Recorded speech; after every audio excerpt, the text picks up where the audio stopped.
성경을 보시겠습니다. 시편 16편 8절부터 11절까지 같이 읽겠습니다. 구약성경 811페이지쯤 시작. 내가 여호와를 항상 내 앞에 보시며 그가 나의 오른편에 계심으로 내가 흔들리지 아니하리로다. 이러므로 나의 마음이 기쁘고 나의 영도 즐거워하며 내 육체도 안전히 살리니 이는 주께서 내 영혼을 수월에 버리지 아니하시며 주의 거룩한 자를 멸망시키지 않으실 것임이다. 주께서 생명의 길을 내게 보이시리니 주의 앞에는 충만한 기쁨이 있고 주의 오른쪽에는 영원한 즐거움이 있나이다. 아멘. 이 말씀을 통해서 슬픔에서 기쁨으로 이런 제목으로 말씀을 나누겠습니다. 서로 인사를 나누시기 바랍니다. 잘 오셨습니다. 주님의 사랑으로 사랑합니다. 슬픔에서 기쁨을 얻읍시다.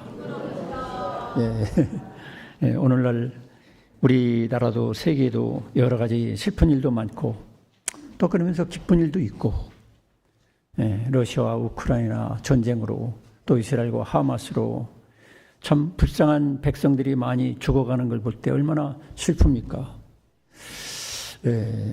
또 이렇게 산불로 인해서 수십 명이 돌아가시고, 또 이제 정치판에는 이제 우파냐 좌파냐에 따라서 어느 한쪽에서는 아주 잔치하자 축제하자 막 이렇게 축포를 터뜨리는 사람도 있고, 또 아닌 쪽에서는 이게 굉장히 슬픈 일이네. 그럴 수가 있나?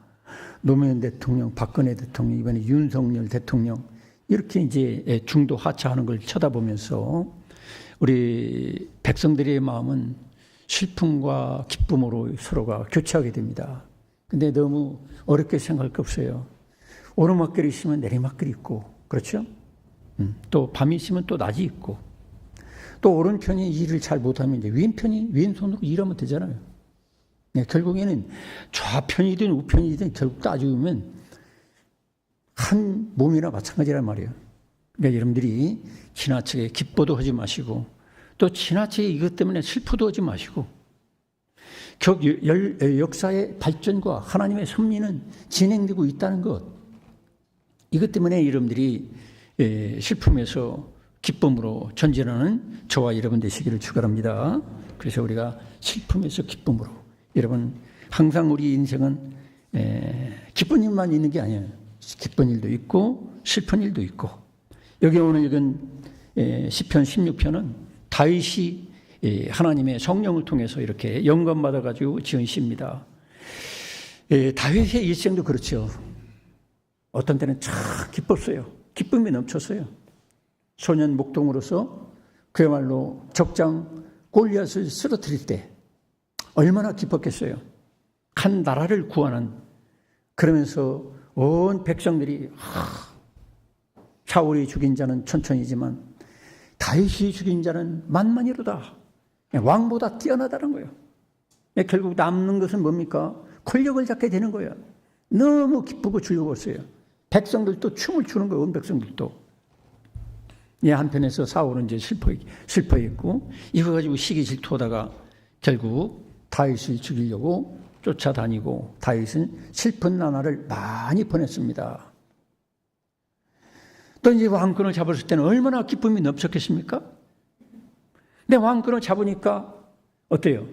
사람 마음이 해이해지는 거야. 영적인 긴장성도 떨어지고, 하나님 앞에 살던 그것도 떨어지고, 그러니까 대낮에 목욕하는 여인의 몸을 쳐다보고 그 음란한 성적 충동을 이기지 못해서 결국에는 이제 간음죄를 저지르고, 그 다음에는 이걸 덮으려고 하다가 자기의 충성스러운 신하를, 자기들 신하를 통해서 이제 모살해버리고, 그런 다음에 이것을 지적하는 나단 선지자의 지적을 받고 그야말로 하나님 앞에 눈물로 그야말로 침상을 띄우듯이 엄청난 슬픈 날을 지내게 되었습니다. 그런데 다행스러운 것은 하나님께서 이 회개하는 이 다윗을 용서해 주셨어요. 용서. 그래서 우리들은 우리 인생을 살면서 슬픔과 기쁨이 교차하는데 슬픔을 통해서 슬픔으로 끝나는 것이 아니라 슬픔을 통해서 우리가 회개가 있고 참회가 있고 더 영적인 발전과 진보가 있을 수 있다는 거예요. 그래서 우리들은 항상 슬픔 거기에 빠져들지 말고 거기서 절망하지 말고 하나님께 나가는 저와 여러분 되기를 축원합니다. 여기 오늘 읽은 시편 16편에 보면은 다윗이 우리들보다 아마 몇십 배 더 어려운 정말로 극한 고통과 슬픔을 겪었던 사람입니다. 나중에는 왕권을 또 잡았지만 또 자기 자식들이 서로 간에 살인사건도 나고 강간사건도 일어나고 또 자기 아들 압살롬이 아버지를 죽이겠다고 쫓아다니고 백성들을 그냥 막 군사들을 모아가지고 너무너무 슬픈 그런 인생을 많이 살았어요. 근데 다윗이 결국 마지막 해피엔딩이 되고 웃을 수 있었던 것, 하나님 앞에 영광스러운 왕으로 남을 수 있었던 것이 무엇입니까? 여기 오늘 읽은 시편 16편에 그 비결이 나와 있어요. 오늘 여기 시편 16편을 여러분들이 말씀을 나누면서 저나 여러분이나 항상 슬픈 일이 닥치면 그걸 통해서 다윗과 같이 극복하시고 기쁜 일이 일어나면 그걸 통해서 자만하고 영적으로 긴장이 해지는 것이 아니라 더 하나님께 나가는 저와 여러분 되기를 축원합니다. 자, 우리 인간은 원래부터 참 이렇게 슬픈 인생이 아니었어요. 원래는 에덴 동산을 창설하시고 거기서 기쁨이 충만한 세계였어요. 그 에덴이라는 이름이 무엇입니까? 원래 히브리어 에덴이라는 말은 더할 나위 없는 기쁨이 충만한 그런 상태를 얘기하는 거예요. 그 에덴 동산이라는 것은 우리 한글로 풀이한다면 더할 나위 없는 비교할 수 없는 기쁨이 충만한 세계, 그게 에덴 동산이에요. 그런데 그 에덴 동산에서 하나님이 주신 그 기쁨과 축복을 잘 다스리지 못하고 자기 마음을 다스리지 못하고 결국 이 탐심 때문에 하나님을 거역했다가 결국 그 죄로 말미암아 그 놀라운 기쁨을 뺏겨버린 거예요. 하나님을 피해서 하나님 앞에서 피해가지고 숨는데 급급했던 비참한 인생이 돼버리고 만 거예요. 그래서 이러한 슬픔의 근원이 무엇인가 우리가 먼저 살펴볼 수가 있는 것입니다. 오늘날도 많은 사람들이 이 기쁨을 찾으려고 노력을 해요. 솔로몬 같은 경우도 그렇죠. 기쁨을 찾아보려고. 그래서 놀라운 지혜를 구했고 그 다음에 엄청난 건축을 20년 동안 자기 성과 성전을 건축하는데 20년 동안 온갖 건축 기기 묘묘한 그런 재주를 가지고 건축을 했어요. 거기다가 또 이제 평화시대가 되니까 이 성적인 쾌락을 통해서 기쁨을 얻기 위해서 자기 부인 하나면 만족할 텐데 여기 앉아 계신 분들은 자기 부인 하나면 다 만족할 분들이야 여기. 근데 솔로몬 좀 못됐던가 봐. 그래서 한 명이 아니라 100명 아니면 1000명을 거느려도 만족함이 없는 그런 왕이었어요. 이 제약의 본성이죠 그게. 그래도 나중에 솔로몬이 뭐라고 했어요? 따라하십니다. 헛되도다. 내가 다 미친 짓을 했다. 그렇게 고백했어요.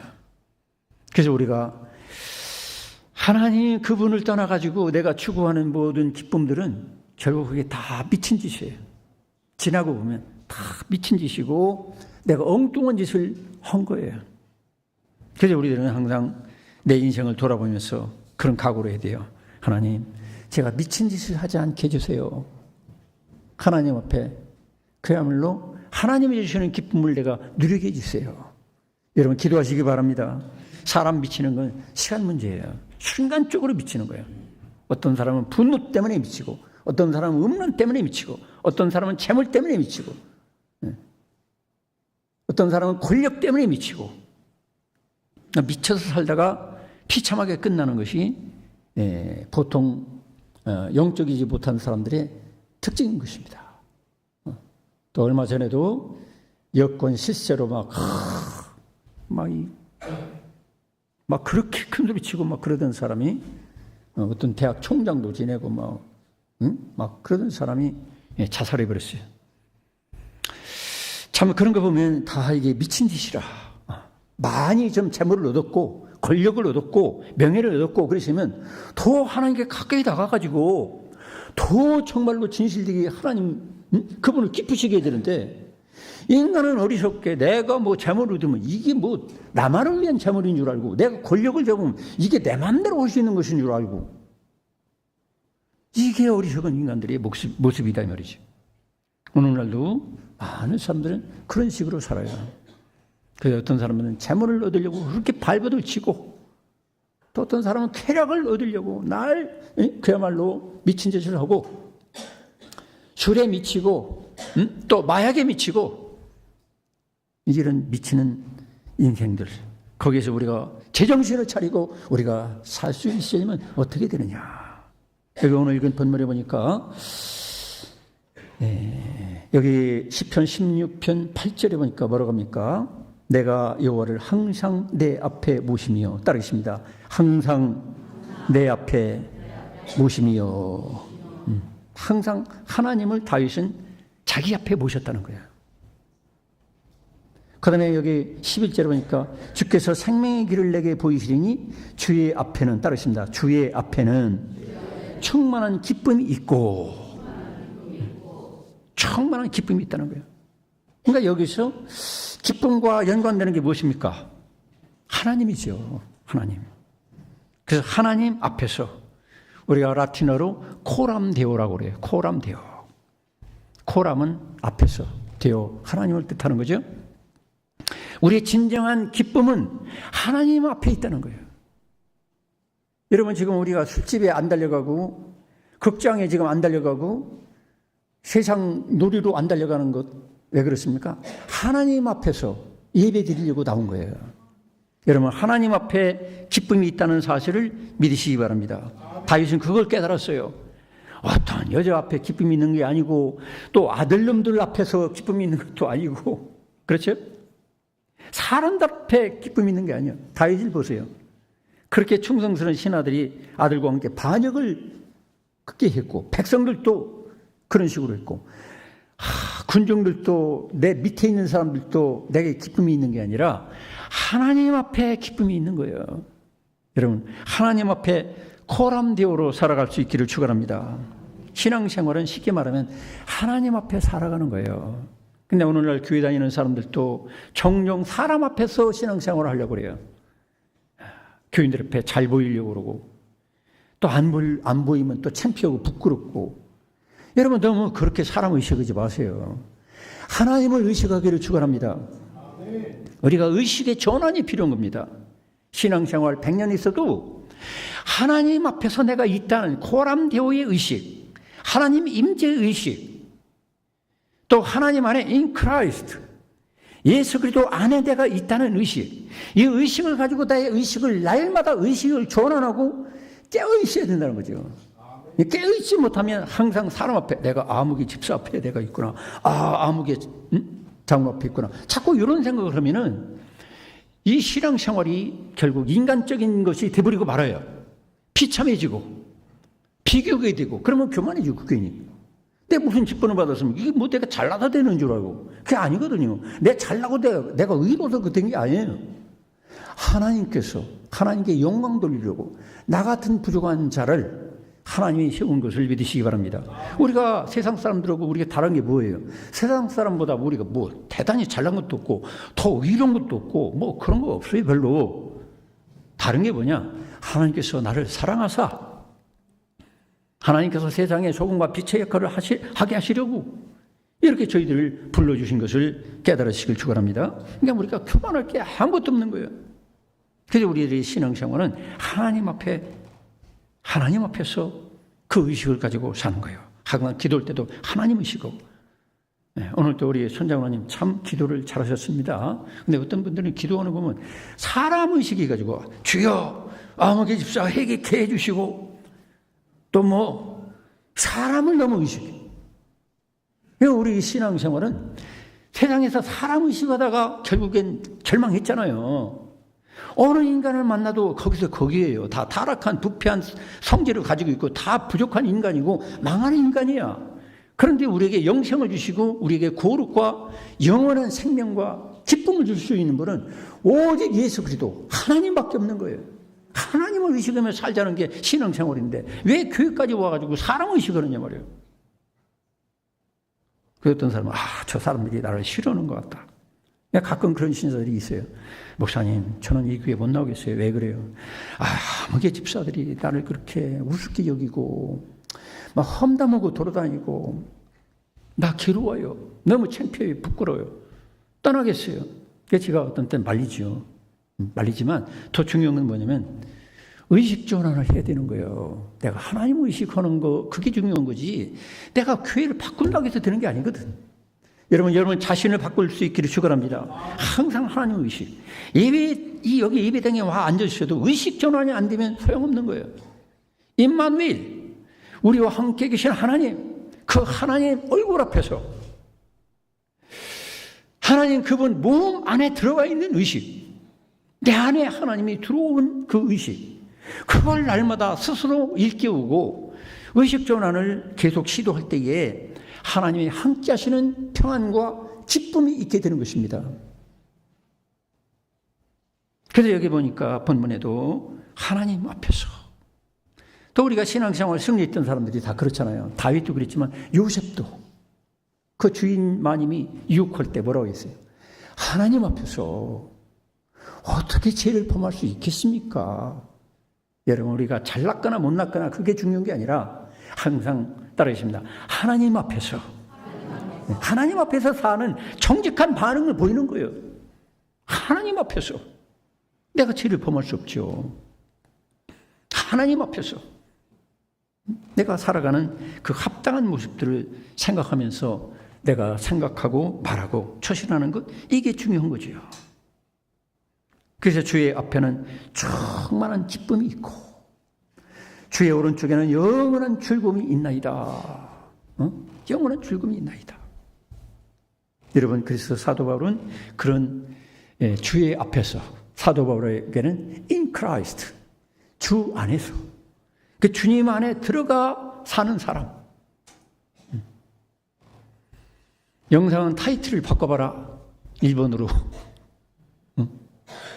그래서 항상 우리가 슬픔에서 기쁨으로 바꾸려면 하나님 안에서, 그리고 하나님 앞에서, 그리고 내가 하나님 안에 들어가는 거예요. 여러분, 눈에 보이는 이 건물, 성전, 이게 중요한 게 아니라, 이것도 물론 중요하지만 더 중요한 건, 비교할 수 없이 중요한 것은 내가 예수 그리스도 안에 들어가는 겁니다. 하나님 안에 들어가시길 축원합니다. 내 눈에 보이지 않지만 믿음으로 들어가는 거예요. 하나님은 온 세계 만물을 초월하시고 건물까지 초월하시기 때문에 예배당에 와서 예배 드린다는 건 뭐냐면 내가 하나님 안에 들어와 있다. 그걸 얘기하는 거예요. 그래서 하나님 앞에 사는 사람은 최상의 기쁨을 누리며 살 수 있습니다. 여러분, 이렇게 꽃을 보면 마음이 기뻐지죠. 아름다워지죠. 우리 교회 정원에 벌꽃이 너무너무 예쁘게 폈어요. 그걸 쳐다보면 너무 저도 마음이 기뻐요. 거기다가 벌들이 수천 수만 마리가 와서 웽웽 하면서 막 찬양하는 것 같아요. 이번에 경주 가보니까 벌 소리도 못 들리고, 왜냐면 사람들이 너무 많으니까 밀치고 왔다 갔다 먼지 피고. 그래서 제가 밴드에 사진을 올렸는데 벚꽃 사진은 못 올렸어요. 우리 벚꽃이 너무 좋아가지고. 여러분, 경주 벚꽃 구경하려고 서울에서도 오고 강원도에서 막 대형 버스 막 몇 대씩 가지고 왔더라고. 그런데 중요한 건 뭐냐면 세상의 꽃보다도 이 꽃은 잠시 있으면 시들어지고 썩어버리는 거예요. 냄새나요. 근데 하나님, 그분이 주시는 하나님 앞에서 이 기쁨은 영원히 변함이 없고 날이 갈수록 더 아름다워지고 충만한 기쁨을 주시는 것을 믿으시기 바랍니다. 여러분, 그렇기 때문에 우리들은 하나님 앞에 사는 사람, 최상의 기쁨을 누리는 사람으로 내가 지금 살고 있다. 이걸 여러분이 항상 의식하시고 믿음을 가지시고 슬픔이 오더라도 기쁨으로 바꾸셔서 사시기를 축원합니다. 하나님은 넉넉히 그렇게 할 수가 있어요. 네, 우리는 그 기쁨을 누릴 자격이 있습니다. 왜요? 네, 우리는 우리의 죄와 모든 허물을 대신하여 하나님이신 예수 그리스도 그분께서 고난을 당하시고 십자가에 못 박혀 죽으심으로 우리들에게 잃어버렸던 에덴의 기쁨을 우리에게 선물로 주신 것을 믿으시기 바랍니다. 그 예수님의 공로를 심히 본 사람들은 에덴의 기쁨, 천국의 기쁨을 지금부터 누리며 살 수 있는 거예요. 나중에 죽어서 천국 가서 내가 기쁨을 누리겠다. 그것도 좋지만 더 좋은 것은 무엇이냐면 지금부터 시공간을 초월하시는 하나님 안에 있기 때문에 천국을 누리며 사시기 바랍니다. 완벽하진 못하지만, 완전하지 못하지만 연약한 인간의 그 본능도 있고 타락한 죄성이 꿈틀거릴 때도 물론 있지만은 우리는 믿음으로써 날마다 하나님 안에서, 하나님 앞에서 예수 그리스도 하나님이신 전능하신 거룩하신 그분이 내게 선물로 주신 그 죄 사함을 통해서 우리가 누리게 되는 그 하나님 안에 있는 기쁨, 천국의 기쁨을 지금부터 누리시는 저와 여러분 되기를 축원합니다. 그 자격이 있다는 거예요. 어떤 사람은 목사님 저는 자격이 없어서 죄와 허물이 있고 그래가지고 저는 어차피 슬프게 살 수밖에 없어요. 이런 분들이 계세요 가끔. 근데 그게 아니에요. 주님이 나의 죄와 허물과 모든 걸 다 걸머지고 십자가에서 청산해 주시기 때문에 저와 여러분들은 넉넉히 에덴의 기쁨, 천국의 기쁨을 예수님 안에서 하나님 앞에서 누리며 살 자격이 있다는 사실을 믿으시기를 축원합니다. 두 번째로는 어떤 사람이 이 하나님의 사랑을 누리면서 기쁨으로 살 수 있는가? 하나님의 최고의 사랑을 받았다는 사실을 알고 하나님을 최고로 사랑하는 사람, 이 사람이 기쁨을 누릴 수가 있어요. 여러분, 기쁨이 충만한 사람은 누구예요? 사랑하는 사람이 기쁨을 충만히 누릴 수가 있어요. 그 처녀 총각들 얼굴 쳐다보면 안다고 그러잖아요. 부모님들이 너 혹시 너 누구 사귀냐? 이렇게 물어볼 때는 표가 있어요. 아무것도 아닌 일에 웃기만 하고 얼굴이 펴져가지고 웃음기가 가득하고 그러면 내 아들이 연애하고 있구나. 우리 딸이 연애하고 있구나. 누군가와 이성적인 교제에 이 연애만 해도 기쁜데 우리 주 예수님과 연애하듯이 하나님 그분을 최고의 사랑을 받은 사람으로서 하나님과 최고의 사랑을 드리면서 하나님과 연애 같은 사랑의 관계를 누리며 사는 사람은 벌써 표정에 나타나는 거예요. 그래서 우리가 표정을 바꿔야 돼요. 서로 인사합시다. 표정을 바꿉시다. 표정을 바꿔야 돼요. 어떤 목욕탕 때밀이로 봉사하는 여 집사님이 계셨어요. 그런데 이분은 그 교회에서 1년에 수십 명씩 전도를 해요. 도대체 맨날 목욕탕 가가지고 그 냄새나는 때를 덕지덕지 있는 때를 등 밀어주고 어디 밀어주고 그러는데 이런 사람이 어떻게 전도를 할 수 있는가?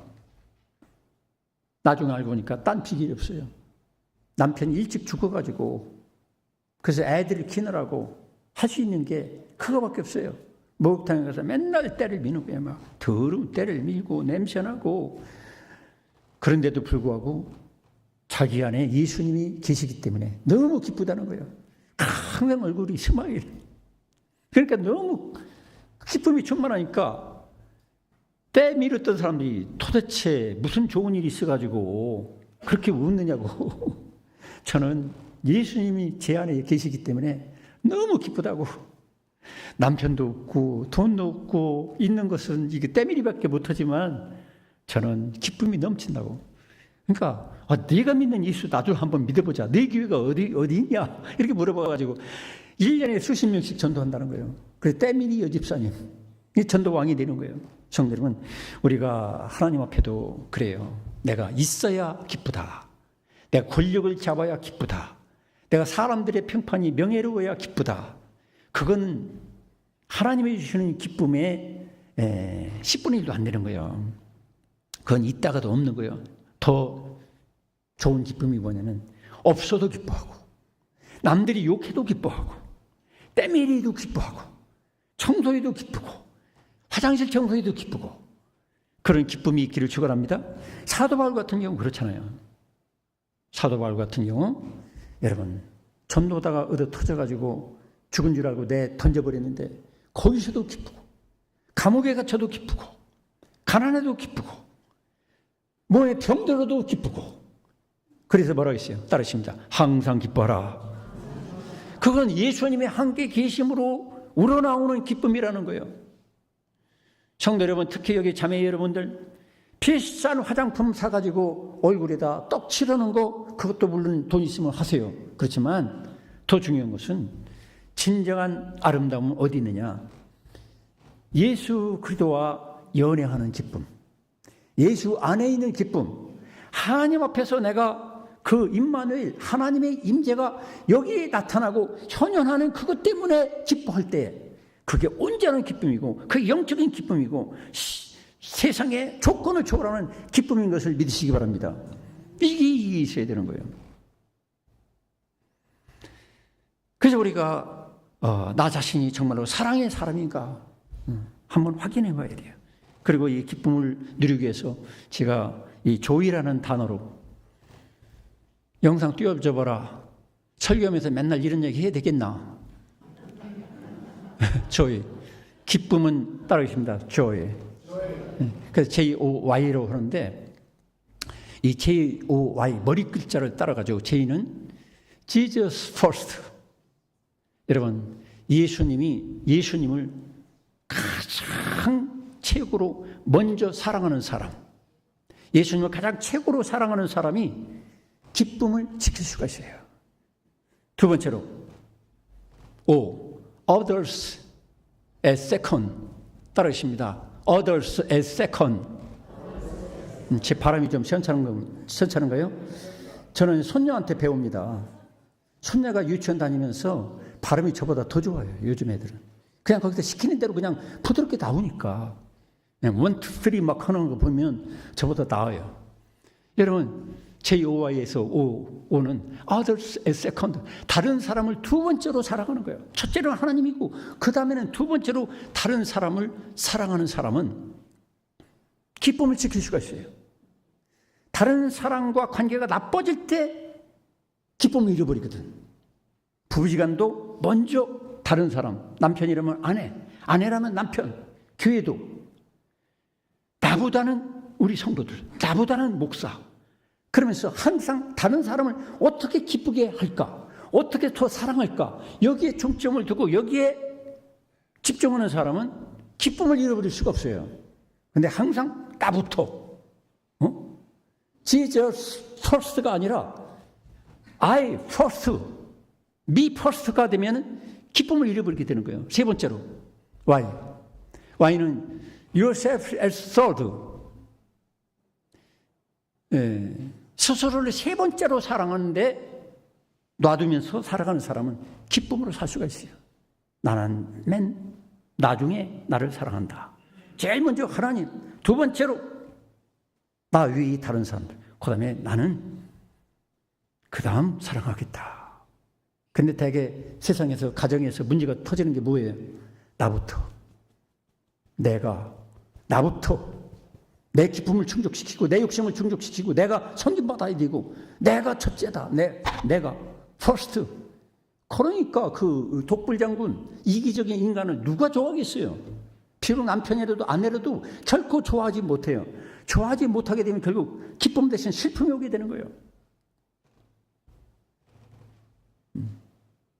여러분, 이 교회도 마찬가지예요. 목사는 제일 먼저 하나님을 어떻게 하면 기쁘시게 할까? 그 다음 두 번째로 우리 성도들을 어떻게 하면 기쁘게 하고 더 좀 잘 섬겨볼까? 그 다음 세 번째는 목사는 그 다음엔 부스러기를 하나님 나에게 주실 줄로 믿습니다. 이렇게 해야 이 교회가 제대로 돌아가는 거예요. 그러나 목사가 예를 들어서 하나님 대신 제가 첫째로 섬겨지게 해주세요. 온 교인들보다 내가 첫째라고. 그런 욕심쟁이 같은 이기적인 목사는 목사의 자격이 없는 거예요. 성도 여러분, 우리 모두가 그래야 돼요. 우리 장로님들도 그렇게 되기를 축원합니다. 권사님들도 그렇게 되기를 축원합니다. 우리 집사님들도 그렇게 돼야 돼요. 가정에서도 나는 맨 마지막이다. 당신이 먼저, 그 다음에 자녀들. 또 직장에서도 사장님, 내 위에 있는 분들, 그 다음에 다른 사원들, 그 다음에 난 제일 밑바닥입니다. 이런 각오로 사는 사람은, 이렇게 섬기려고 하고 먼저 사랑하려고 하는 사람은 기쁨을 유지하고 지킬 수가 있습니다. 그러나 그렇지 않냐고 항상 내 욕심 차리고, 부부지간도 재산 내 거야, 내 거. 그런 부분은 그거는 진정한 사랑이 없죠. 이기적이죠. 계산하고 마는 거예요. 그래서 60 이상 70대인 사람들은 결혼하는 것은 대개 뭐 때문에 결혼합니까? 저 사람이 죽이면 나에게 유산이 나에게 분배되는 것이 몇 억이 될 거냐, 그걸 쳐다보고 하는 거예요. 대개 그래요. 여기 계신 분들은 그렇지 않을 겁니다. 저는 믿습니다. 묻지도 않네. 사실인가 보네. 어떤 사람이 우리 교회에 찾아왔어요. 나보고 그래요. 내 꿈은 멋진 여자를 만나서 이쁜 여자를 만나가지고 결혼하는 거라고. 그래서 제가 그랬어요. 그럼 그 이쁜 여자 만나고 아름다운 여자 만나고 나이도 거의 60이 넘었는데 어떡할 거냐. 그럼 당신 재산이 있어? 당신 건강이 있어? 내가 보니까 배는 이만큼 나왔고 건강도 없어요. 언제 죽을지 몰라. 그래서 재산이 얼마 되냐고요. 아이, 목사님, 뭐 재산을 목사답지 않게 물으냐. 여보시오, 목사도 당신 다른 사람 입장을 생각해봐라. 아니, 얼굴 이쁘고 날씬하고 정말로 30대 같은 여자가 당신한테 시집 오려면 뭔가 건강하든지, 아니면 참 다만 3, 40억이라도 있어가지고 아파트 10억짜리 하나 사주고 또 평생 먹고 살 수 있도록 한 10억을 건네주고, 그러면 내가 여자라도 오겠다. 당신 같은 사람 보니까 배는 이렇게 되고 몸에 고질병들이 가득하고 돈은 아무것도 없고 내가 몇만 원 몇십만 원 도와줘야 되겠고, 이런 사람에게 당신이라면 오겠느냐고. 그러니까 목사님한테 실망했대. 목사가 이렇게 생각할 줄 몰랐다는 거예요. 제가 생각하는 게 아니라 그 사람들이 그렇게 생각할 수밖에 없는 시대를 우리가 살고 있는 거예요. 혼자 착각하고 있는 거야. 그 사랑을 남에게만 요구하는 거야. 참 세상에 착각하며 사는 사람들이 너무너무 많아요.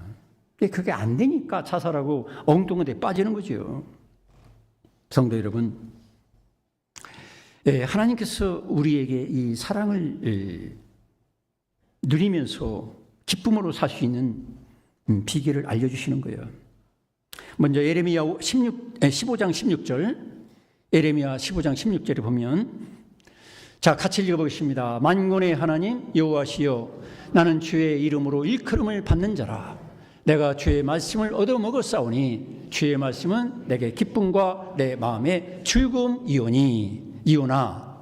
여러분, 저기서 뭐예요? 주의 말씀을 얻어먹었을 때에 내가 기쁨이 충만하게 된다는 거예요. 여러분, 하나님의 말씀을 얻어먹으시길 축원합니다. 여러분, 교회 오는 게 뭐예요? 일단 여러 가지 목적이 있지만은, 여러분, 점심을 얻어먹으려고 온 게 아니잖아요. 우리가 노숙자 아니잖아요.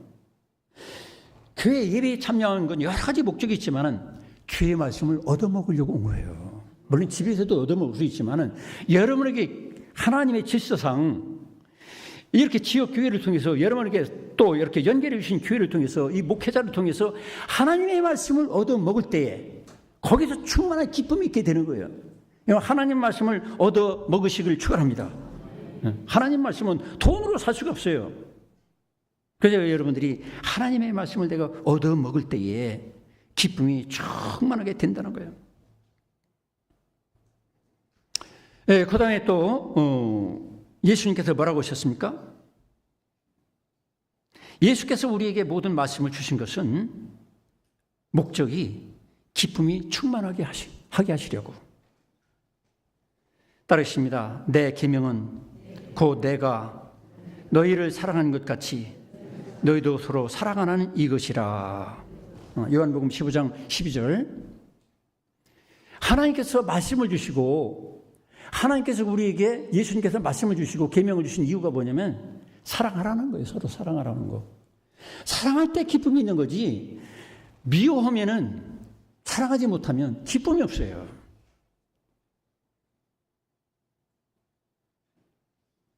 사랑을 우리가 돈으로 사지 못하잖아요.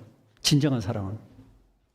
그래서 우리들이 진정한 기쁨과 이 사랑을 누리려고 한다면은 예수님께서 말씀하신 대로 서로 사랑하는 거예요. 여러분 가정도 서로 사랑하시기 바랍니다. 남편은 아내를 위해서 목이라도 내놓고, 또 아내는 남편을 위해서 온 몸뿐만 아니라 목까지 내놓고, 교회도 마찬가지예요. 교회도 예수님을 위해서 내 목이라도 내놓습니다.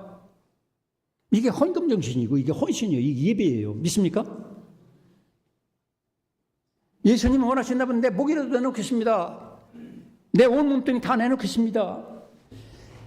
또 예수님은 뭐라고 하십니까? 그래, 내가 너를 위해서 내 온몸을 다 주었다. 내 목도 다 줬다. 너 나하고 그런 뜨거운 사랑을 나누자. 그게 신앙생활이란 말이에요. 할렐루야. 이런 사랑이 나눠지기를 축원합니다. 그래서 찬송 540장이 뭡니까? 주의 음성을 내가 들으니 사랑한단 말일세. 여러분, 주님의 모든 말씀은 뭐예요? 따라 있습니다. 나를 사랑한단 말일세. 여러분, 찬송도 그렇고 성경도 그렇고 다 똑같은 게 뭐냐면 주님이 나를 사랑한다는 거예요. 하나님이 나를 사랑한다면 인생 다 된 거예요. 전능하신 분이 나를 목을 바쳐서 온몸을 다 내줘가지고 사랑한다면 그거 해결되는 거지. 그 사랑 받은 사람은 그 사랑이 넘쳐가지고 다른 사람을 사랑하게 돼 있는 거예요. 여러분, 위로는 하나님을 사랑하고 옆으로는 이웃을 내 몸같이 용서하고 사랑할 수 있기를 축원합니다. 용서. 우리가 생각할 땐 용서 난 그렇게 못해요. 절대로 못해요. 여러분, 사랑하라는 것은 그 상처를 준 사람을 위해서 하라는 게 아니라 나를 위해서 주시는 말씀이에요. 믿습니까? 나를 위해서. 저쪽 상대방이 약속을 어기고 나에게 불친절한 대접을 했다 할지라도, 못된 짓을 했다 할지라도 내가 용서하면 내가 기쁨이 유지되는 것이고, 용서하지 못하고 사는 사람은 속에 슬픔과 악독이 그대로 남아있는 거예요. 암덩어리처럼. 그래서 진정한 기쁨을 누리지 못하는 거죠. 여러분들 중에 제가 이런 설교를 하게 되면 부담스럽고 싫은 분도 계실지 모르겠어요. 목사님, 그것도 분수가 있지. 어떻게 그 인간을 용서하라고 합니까? 그건 당신을 위해서 하는 거야. 내 속에 용서하지 못하는 한 사람이 있으면 그게 나를 괴롭히는 거야. 용서할 때 거기서 해방되고 자유하게 되고, 또 예수님의 용서를 내가 누리게 되는 거예요. 할렐루야. 어제도 이 음식점에 들어갔어요. 들어갔더니 그 사람이 뭐라고 하는 줄 아십니까? 제가 이제 노인들을 모시고 딱 홀을 하나 빌려가지고 거기서 찬송도 부르고 기도도 하고 서로 대화도 나누고, 놀러 가는 게 목적이 아니잖아요. 하나님을 더 가까이 하게 하고, 또 이제 70, 80대신 분들 이제 돌아가실 때가 가깝잖아요. 그런 준비를 시켜주려고 만반의 준비를 다 해가지고 갔는데 딱 주인이 한다는 말이, 목사님 안 됩니다. 방은 지금 140명이 몰려오는데 그 사람들에게 줘야 되기 때문에 목사님 안 됩니다. 그래서 먼저 나하고 약속을 했잖아요. 홀을 주기로 했잖아요. 그러니까 안 된대. 140명을 물리칠 수가 없다는 거야. 돈이 토스트. 하나님이고 뭐고 돈 때문에 안 된다는 거야. 그래서 할 수 없이 그냥 제가 식사 기도만 하고 이렇게 밥 먹고 왔는데, 그때 제 속에서 끌어올리는 생각이 뭐냐. 이거 분명히 계약인데 홀을 주기로 했는데 이런 식으로 망치는 것을 내가 가만 놔둬야 되는가, 아니면 용서해야 되는가, 넓은 마음으로 포용해야 되는가. 그때 제가 언성을 높이고 큰 소리 치고 식탁을 뒤집어 엎고 그러면 이제 꼴이 어떻게 되겠어요? 다른 사람 그 속의 그 진실을 모르잖아요. 목사가 성질이 있어 식탁을 뒤집어 엎고 막 난리 피더라고. 덕이 안 될 것 같아요. 그래서 제가 아무 소리 안 하고 그냥 먹고 왔어요. 잘했죠? 박수 받으려고 하는 거 아닙니다. 너무 당연한 거죠.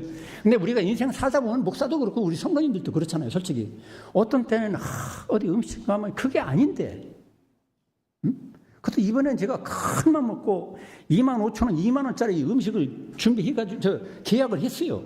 딴 팀들은 11,000원짜리, 11,200원짜리 그 뭐 떡갈비나 먹고 그냥 가는데 우리는 우리 교회는 특별 대접한다고 25,000원 써가지고 했는데 거기다 또 전 돈도 아끼고 또 돼지고기가 소고기보다 낫다고 선전을 해가지고 한 4명 같이 이렇게 돼지고기를 먹는데 돼지고기 볶음.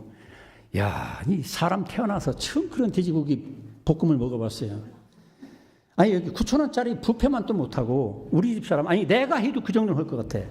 이건 이것도 아니고 저것도 아니고 그냥 돼지고기를 이렇게 볶은 건지 삶은 건지 거기다가 무슨 그 짜장면 비슷한 그저 찌든한 거 갖다가 잔뜩 묻혀놓고 그 몇 점 집어먹고서 다시는 오나 봐라. 그렇게 왔어요. 2만 원 팍 쓰고서 그래도 다른 음식이 좀 괜찮았어요. 그래도 이 관광철에 그 사업하는 사람들이 이방을 생각하니까 요때 이런 식으로 해야 돈 번다. 그건 제가 이해를 합니다. 그러니까 제가 용서하기로 싹 잊어버리고 나니까 기분 좋잖아요. 그걸 두고두고 이를 갈면서 막 선전하고 돌아다니고 그 인터넷에 올리고 막 그러면 또 이게 문제가 복잡해지죠. 마지막으로 우리가 기쁨을 유지하며 살려면은 최고의 가치를 얻었을 때 기쁜 거예요. 여러분, 내가 산 주식이 10만 원짜리인데 1,000원짜리가 됐다. 여러분 기쁠 사람 있겠어요?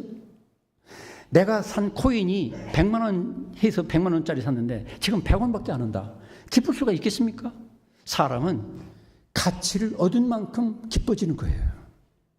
그러나 세상의 주식이나 코인이나 부동산이나 이 모든 것은 다 내가 원하는 대로 되지 않아요. 그런데 우리가 한 가지 길이 있어요. 그 길은 최고의 가치는 누구냐면 하나님이세요. 예수 그리스도. 그분을 내가 살 수가 있어요. 어떻게 사? 돈으로? 아니죠. 믿음으로 사는 거예요. 어찌 보면 표현이 좀 보여서 미안합니다. 예수님을 내가 믿고 세상 모든 것을 다 팔아가지고 그 밭을 사듯이 마치 밭 갈다가 보석상자 한 1,000억짜리 보석이 들어있는 그 보석상자를 밭 가는 일꾼이 발견했어요. 근데 그 시대의 법에는 그 보석상자를 발견한 사람 것이 되려면 그 땅을 사야 돼요. 마치 우리 신앙생활은 뭐냐면 보석상자보다도 더 비교할 수 없는 가치 되시는 예수 그리스도를 나의 구원자로 나의 왕으로서 나의 하나님으로서 발견한 사람, 그 사람은 뭐냐면 내 논과 밭과 아파트와 모든 걸 다 팔아가지고 마치 예수님을 보석상자로 여겨가지고 예수님을 사는 것처럼, 예수님이 묻힌 그 밭을 사는 것처럼 그 사고 기쁨이 넘치는 사람들이 예수 믿는 사람이야. 그렇다고 여러분 집에 가서 또 아파트 팔고 땅 팔고 해서 다 밭이라는 얘기 아닙니다.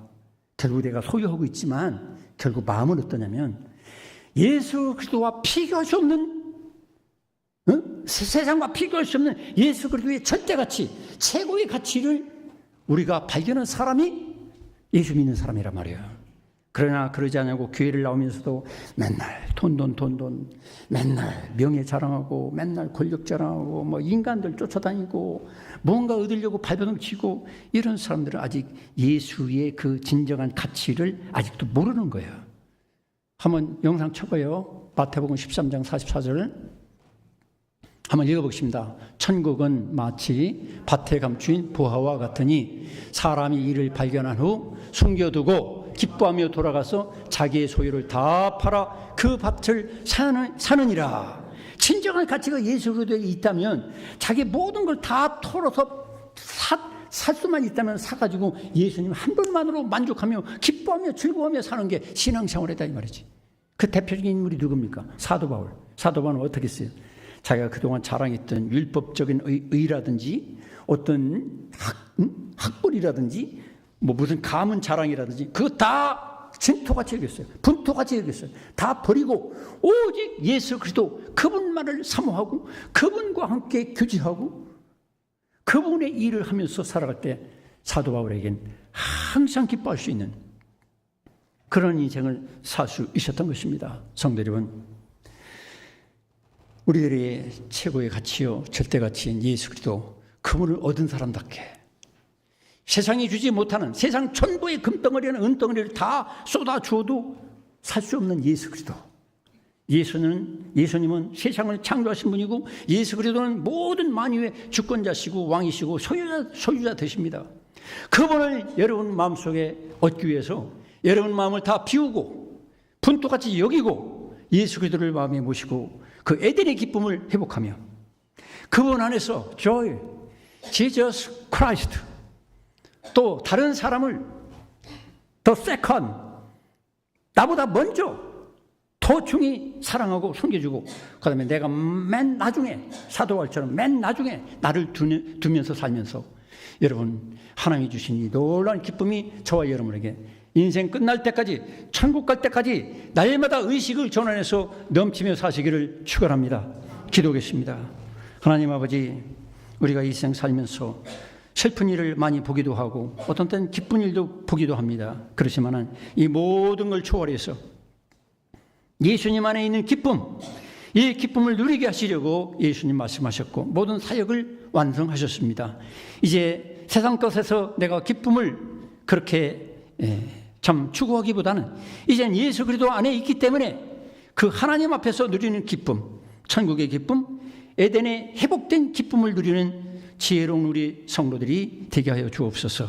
예수님의 이름으로 기도드리옵나이다. 아멘. 우리 주신 말씀 생각하면서 우리